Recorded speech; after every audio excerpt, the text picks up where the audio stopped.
Hello, this is Frosty Thundertrot, and today I'm going to bring you a Let's Play of Icewind Dale 2. So let's get started. Do single player and new game. Now here you can choose one of the preset parties.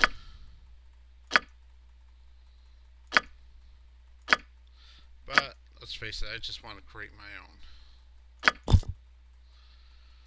Alright. Now, every member of my party is going to be some sort of a half-breed. Half-orc, half-elf, tiefling, esmir. Alright, let's choose a picture for our first character.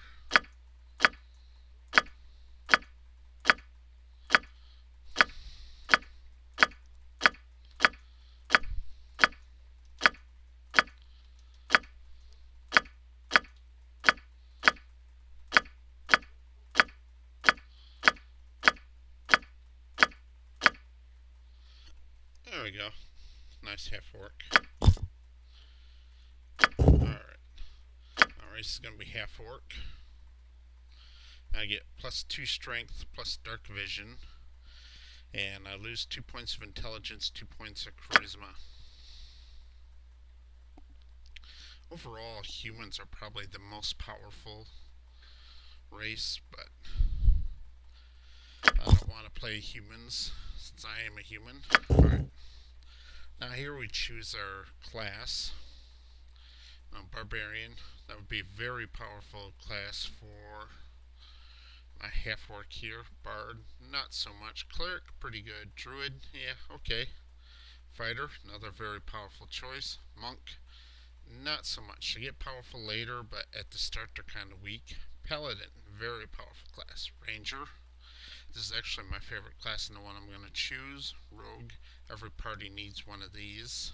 Sorcerer, very powerful caster, but since I have minus 2 charisma, not a very good choice for a half-orc. And pretty much the same thing with Wizard, but this time minus 2 intelligence. So I'm going to be a ranger. Now, this game uses Dungeons and Dragons 3.0, so rangers in this game really are not very good. Alright, you can fight with 2 weapons if you're wearing light or no armor, but really I don't think that pays off very well in Icewind Dale 2 because the choice of secondary weapons is kind of limited, since you need to have a light weapon in your second hand in order for it to be a good choice. Not alignment. Now, this guy here, he kind of likes the law, but he's not beholden to it. But he's very focused on doing good things and trying to redeem his orc heritage.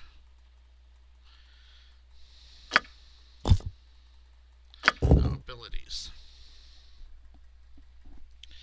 Now, as you see, I get the plus 2 here to strength, and then take 9 minus 2 to intelligence and minus 2 to charisma. Now, charisma really won't matter for this character, so I'm going to just leave that alone. But I like my characters have a little bit of intelligence, that way they get a good amount of skill points to work with. Alright. Now, I have 3 options. I can either spike dexterity up and go ahead and use the light armor. I can put 4 points into it, since I come with medium armor proficiency already, and then just use chainmail. Or I can drop it down and then take the feat to gain heavy armor proficiency. I think for this playthrough I'm just going to bump them up to chainmail and then use chainmail on the shield instead of double wielding. Alright. Now, in Icewind Dale 2, rangers don't get animal companions, but they get a little bit better spell casting than they used to, so I'm going to bump wisdom up to 14. Alright, now these last 4 points, I'm going to dump into strength. There. gives me a pretty good strength score, an okay dexterity score. Constitution's not so good. Intelligence is okay, and wisdom's pretty good. Alright, now let's choose my skills. Alright, animal empathy. Search. See, Rangers have great synergy to dual class with either fighters or rogues. There we go. Now, since I'm going to be wearing chainmail armor and carrying a shield, I haven't put nothing into stealth because you won't be able to hide that well anyway. Now I choose my feet. Alright. Now, my weapon's going to be the flail, but I don't really feel the need to put a feat in the flail right here at the start. Now, power attack, this is a good one. This lets me take a penalty to my attack rating to add to my damage score, and it unlocks cleave. At least spell casting, I mean, I can cast spells, but these aren't really a good investment for me. Strong back lets me carry more weight. Toughness. This one's actually a very good feat because even though he's only got 10 constitution, this guy here is going to be a frontline fighter. So, yeah, I can add up to 15 hit points through these feats. This would be about the same as this if he had 14 constitution. Weapon finesse. This lets you use your dexterity for determining the attack roll on certain weapons. But his strength is higher than this dexterity anyway, so it's not a good one. Of course, 2 weapon fighting. And this one has a paired feat up here. Yeah, there it is, ambidexterity, but I don't have enough dexterity to take both. If I did, then I would be able to dual wield while wearing chain. And it's actually not that bad of a build. I mean, if you did a human, you could probably pull it off. Or if I was to try to dump my charisma or strength by 1 point and take an extra point of dexterity instead. But I'd be level 3 before I could take full advantage of that. So, I'm going to go ahead and I'm going to go for power attack so I can unlock cleave at level 3.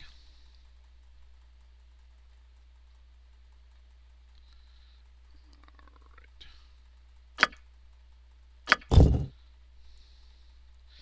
Now, choose your favorite enemy.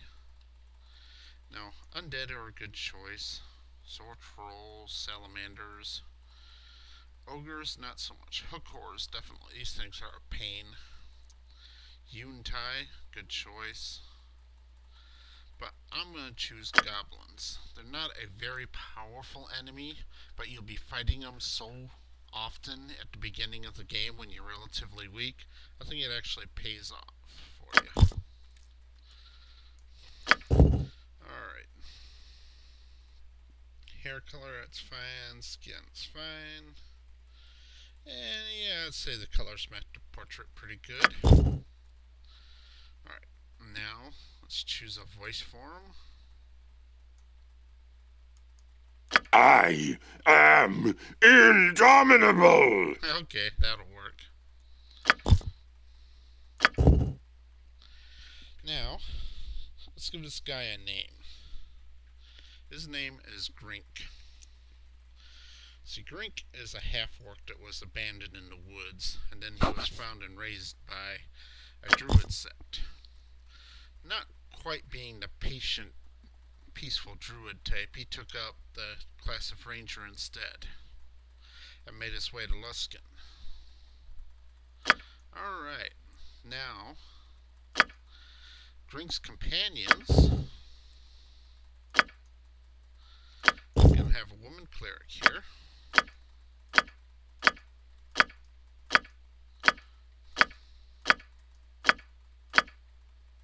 we go. Nice half orc gal. Nice half orc. Alright, class cleric.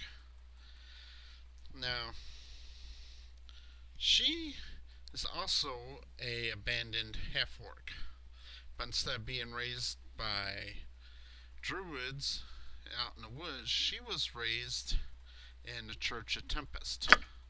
Because the Church of Tempest actually kind of respects the strength and the ferocity of the half orc. Alright. Now, she is not about the rules whatsoever. She has a good heart, but she is very resentful of authority, so she's going to take chaotic good. Alright, abilities. Now I'm going to have her in heavy armor. So I'm going to only give her 13 dexterity. I'll bump her strength up to 16. I'll bump her intelligence to 10. That way she'll still get 2 skill points per level. I'll give her 16 wisdom. That's a good start right there. And I'll go ahead for 17 wisdom. Alright, so she's going to be in heavy armor, so 13 dexterity is plenty. This will give her a pretty good base attack bonus. And with 17 wisdom, she'll become a halfway decent cleric. Alright. Now she only gets 4 skill points, so she's also going to be a frontline fighter. So let's give her concentration. Here it is. This way she has less chance of miscasting a spell when she takes damage while casting. Alright.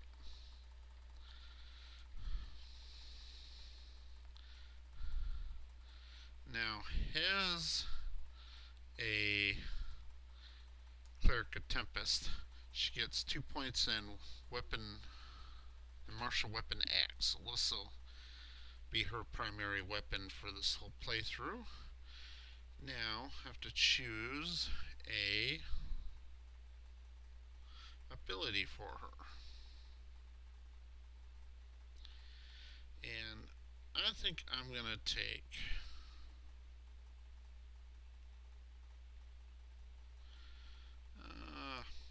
combat casting. This gives her a +4 bonus to concentration. Alright, now choose spells. I don't really want her casting that much in combat. So, I'm going to use command because that's a nice quick cast.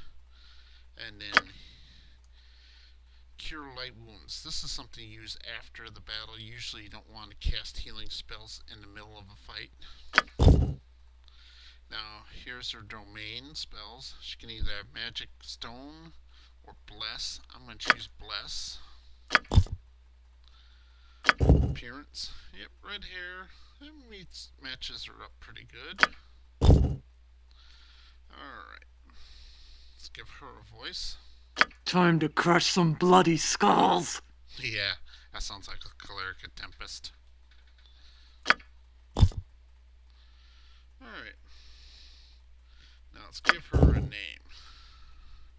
Now, it's a half-orc Cleric of Tempest. She should have a strong guttural name.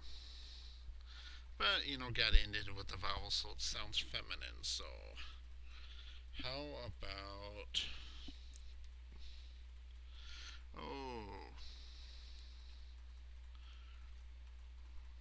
Brula? Yeah, that sounds like a good orc name, Brula.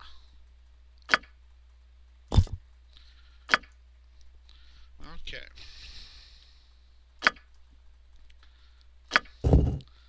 Alright, now...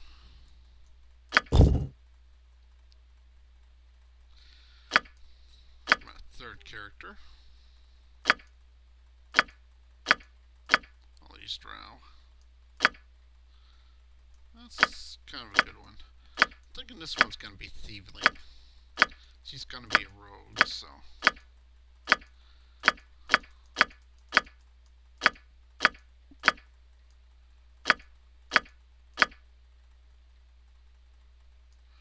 That'd be a pretty good one there. That's a halfling, gnome. Say that's a gnome. That's a halfling. Can't tell. Probably human. Human. Definitely human. That might be a tiefling.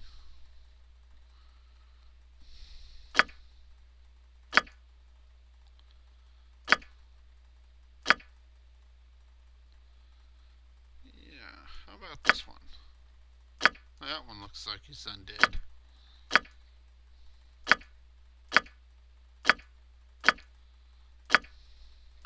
That looks like a bard to me. That looks like some sort of an elf.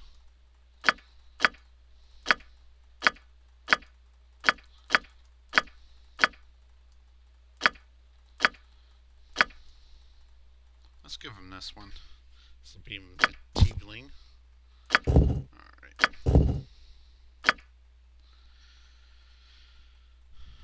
Now, tieflings are humans with some infernal blood in them. So that means they're descendants of demons and devils.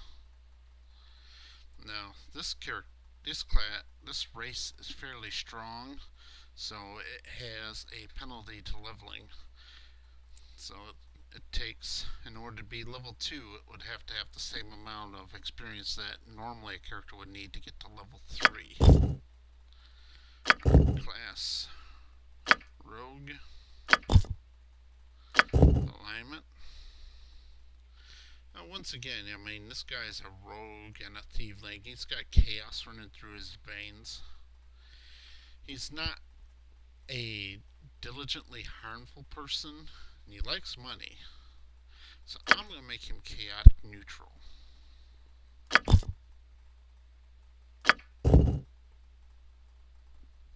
Alright, and here you can see he gets 2 excellent stat boosts for a rogue. Intelligence and dexterity. I mean, he could use charisma too, but after all, he's, part fiend, so let's bump his intelligence up to 14. Dexterity, we'll take that to 18.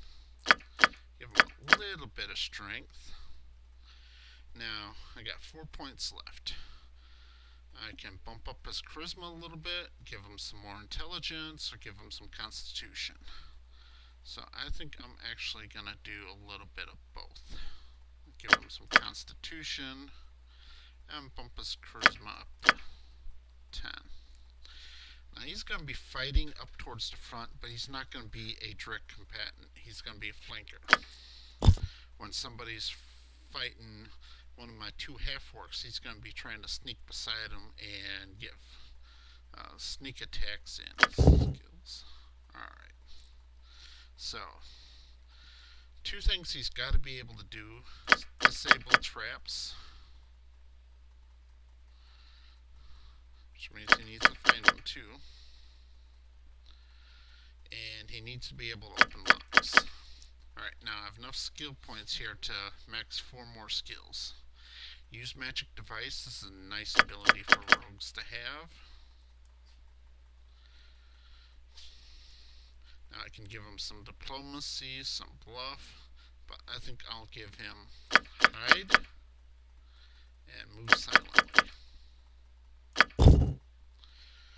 Alright.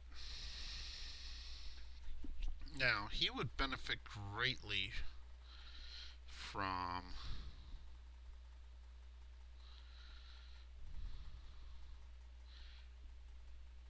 having the weapon finesse feat, but since he doesn't have a base attack bonus of 1 yet, he won't be able to take it until level 3. So, instead, I will give him another.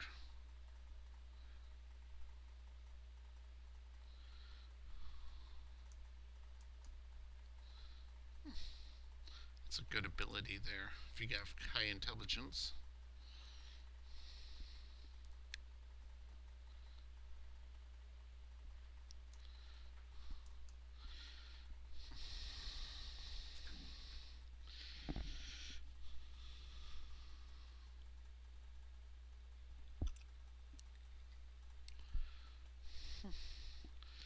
Now,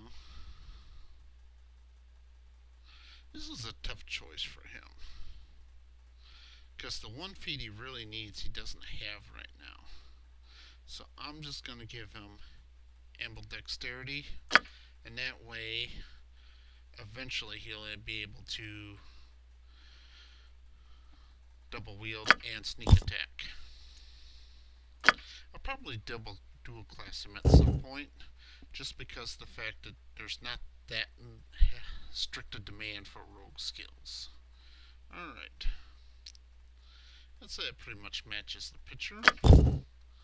Let's choose a voice form. Steel yourselves! Nah. Sounds like a dwarf. Nah. Attack! Eh. Well, looks like I'm gonna have to go on a killing spree. Perfect. Alright. Let's name you Hurtin. Because you're going to be hurting a lot of people. Alright. I'm pretty sure that isn't his real name. That's just a name he's kind of taken to himself over the years. Alright.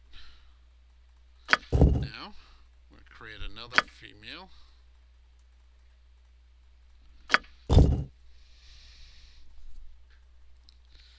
Let's see here. Oh, perfect. Race.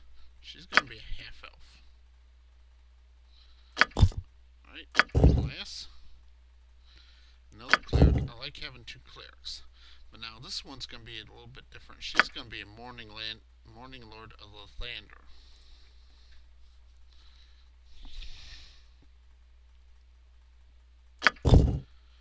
Alright, alignment. She's neutral good.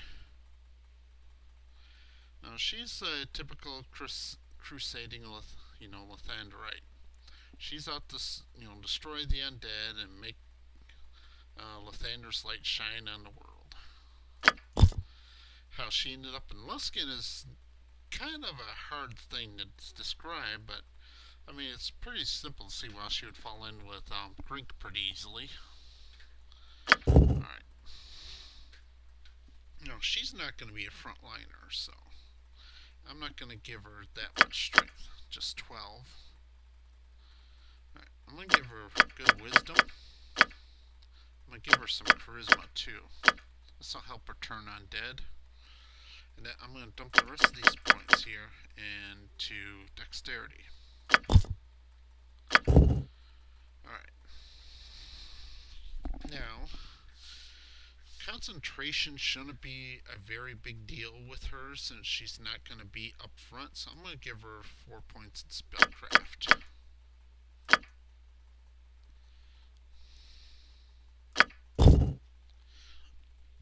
Alright. Now, I need to choose. How do I want her to fight? I mean, I can give her a sling and a shield. Let's see. I believe she has simple. Yeah.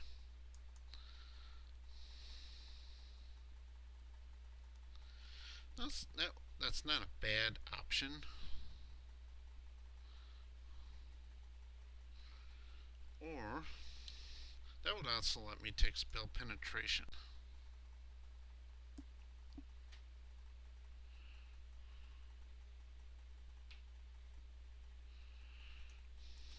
Then there's extra turning since she is going to be a undead turner and undead smiter.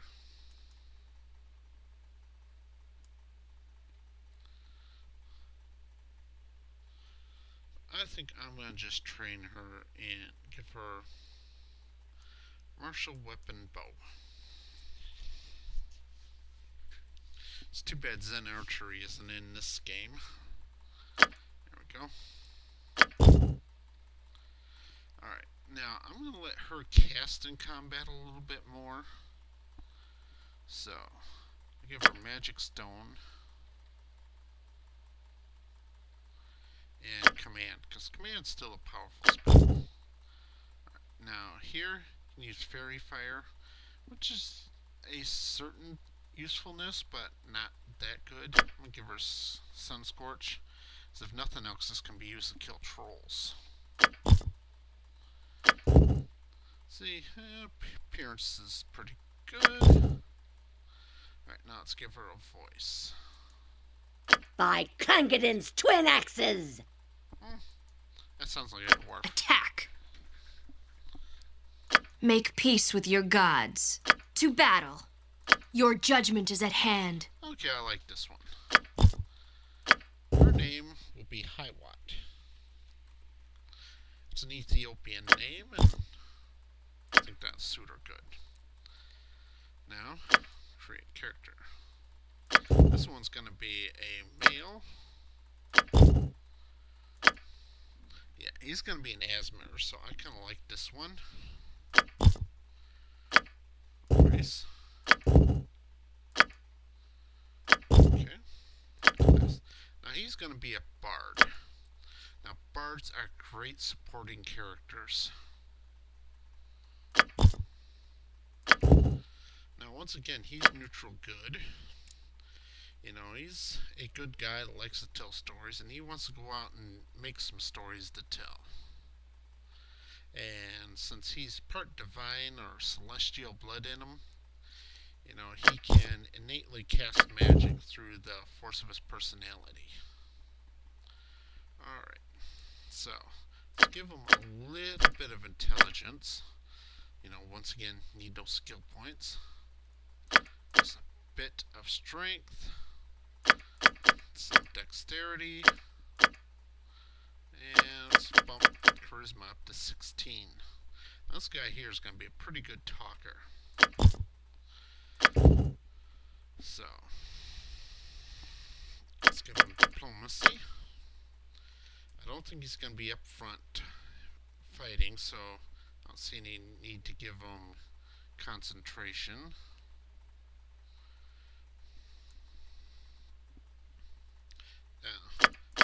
Bluff.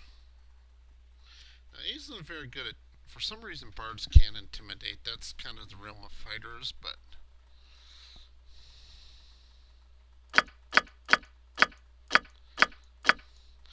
Now, this is another great ability for bards. Use magic device.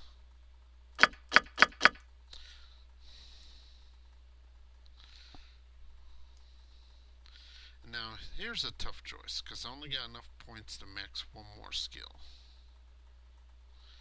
I mean, he can't take Knowledge Arcana or Alchemy, but these are actually better for wizards.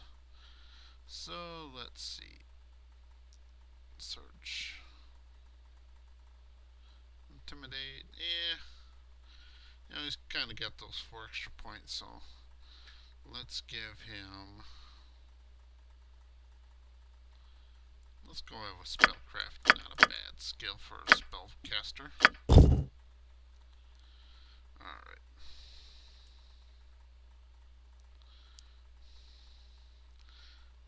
Now,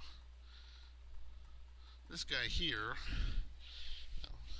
he grew up in a trade house.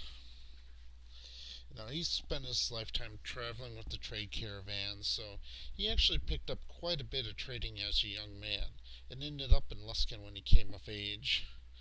And he liked the traveling, but he wasn't a merchant himself, so he took up the bardic trade.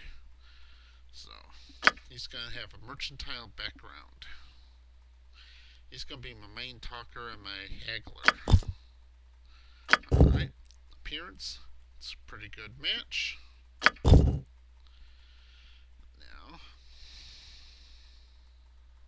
let's give him a voice set.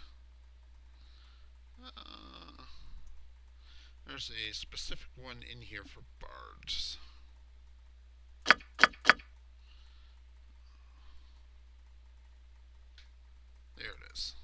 My cunning's so strong, my savvy great.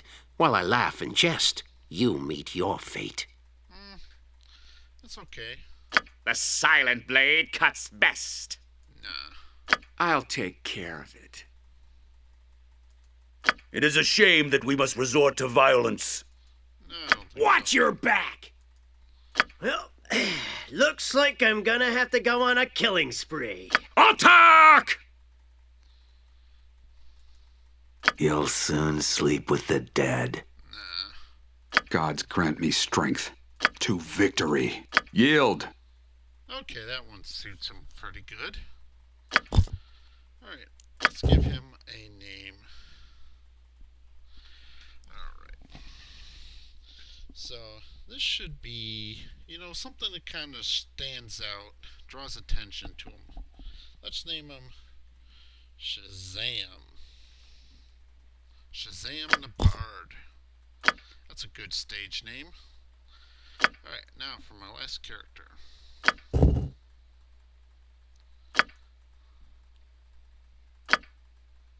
Alright.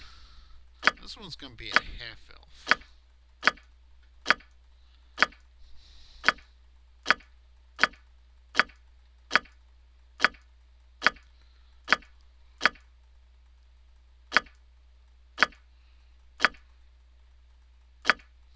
No, I don't think so. I guess that'll work for a half-elf, and he's going to be a wizard, so... Looks more like Drowish to me, but...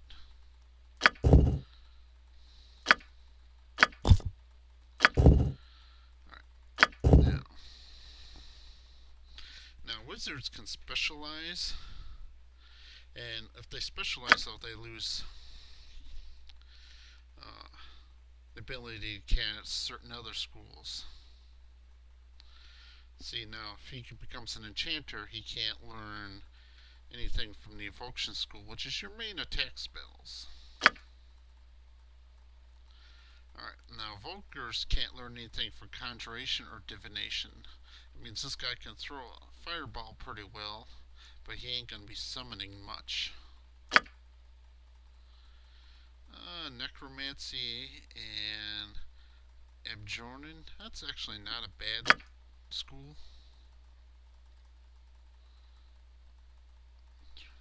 See, this one gets a little bit dangerous because it cuts you off from stone skin. Yeah. Let's make him a diviner. There's not that many divination spells, but losing out on conjuring is probably the least bad.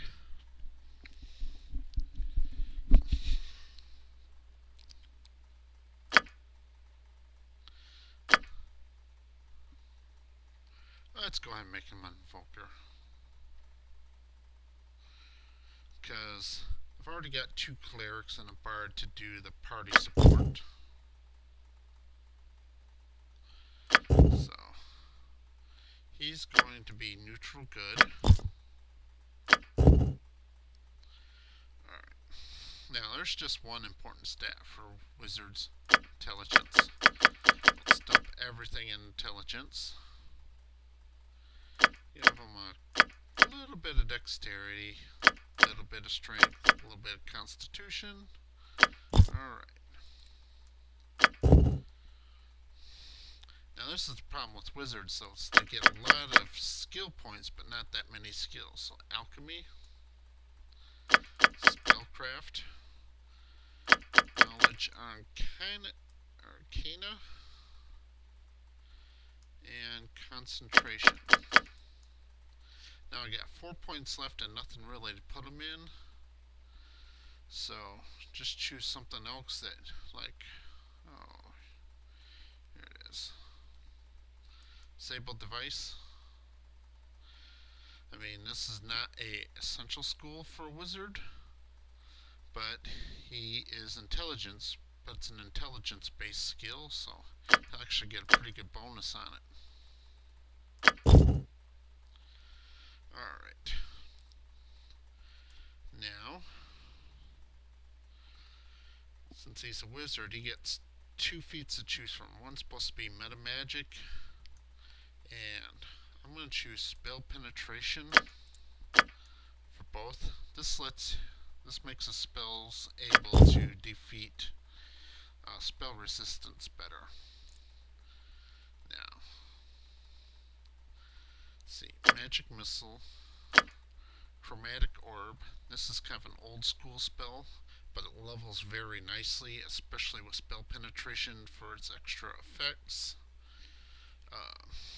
Now, since he can't use conjuring, he can't have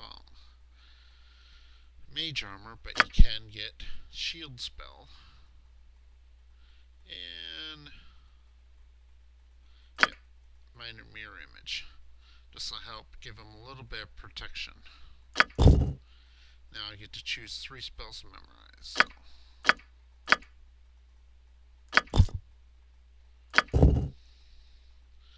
Alright, that looks like a good match. Let's choose a voice for him. Well, looks like I'm gonna have... Attack!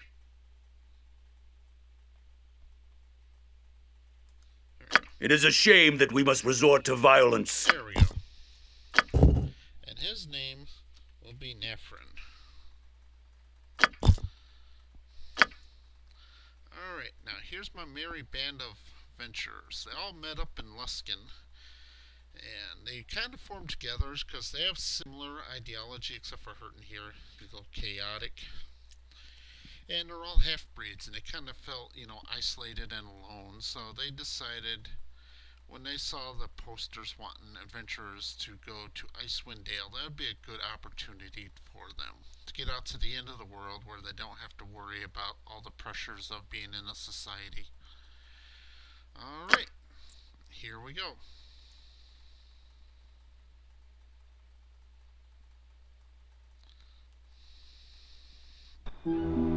Uncle Oswald said that Mare de Walden was full of sunsets that day.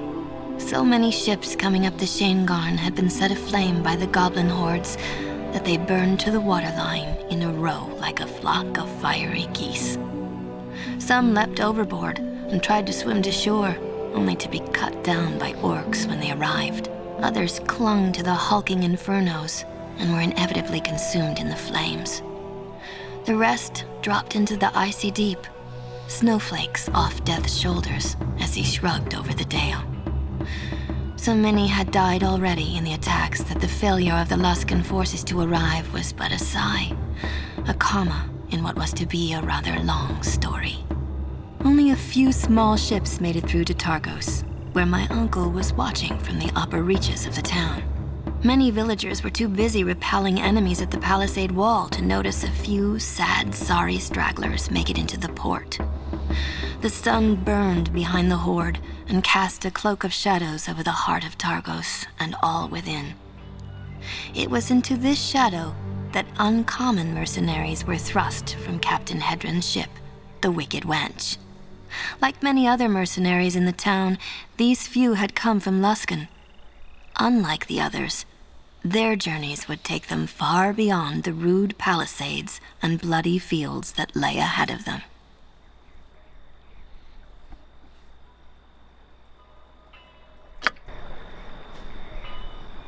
Well, here you are, straight from Bremen to the scenic shore of Targos herself. Now that you'll be seeing the skeleton of the town you'll be defending, you sure you don't want me to take you back? No, Hedron. Thanks for bringing us this far. But our course is set. We're gonna stay. Now, don't be thanking me just yet. If we meet again, just remember I offered to let you stay in the ship, so don't be cursing Hedron Kerdos for dropping you off in this place. Well, there's not much to tell. But the dock here isn't the town. Targos is up on the cliff above. Mostly decent folk, but most of them have left for Bryn Shander. Mostly decent? Well, last word is my ma was still living here, so mostly decent folk, aye. A regular harpy, that one. Unless you like cats, steer clear of her. And all the new mercenaries and sellswords haven't done much to help the town's color either. No offense meant.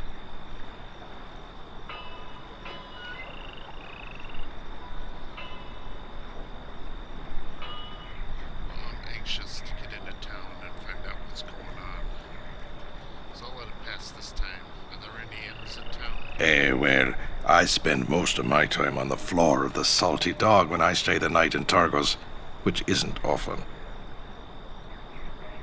With all the mercenary bands holed up in Targos, there may not be a place in town for you to rest. If the local inn can't put you up, just come back to the ship and I can spare a bunk or two for you to sleep on. Or if you want, you could probably slip into one of the abandoned warehouses to catch some shut-eye. God knows I have after a long night at the Salty Dog. Thank you. Do you know where I can sign on with the Targos Guard? Well, you'd want to be saying the lord of this place. Ulbrecht's his name. Good enough fella for a lord. Where can I find this lord? Scale the cliffs to the main town. He's bound to be in one of the manors up there. Snag one of the locals. They can guide you better than I could. Alright, thanks for your help, Pedro. You can thank me by not following foolish orders and coming back in one piece. As guests go, you've been saints aboard my ship. I got a place for you if you ever be needing it. Town seems a mite quiet, though. And Magdar, the harbour master, hasn't come to try and bleed a few coins from me for a docking fee. Watch yourself. Could be trouble in the wind.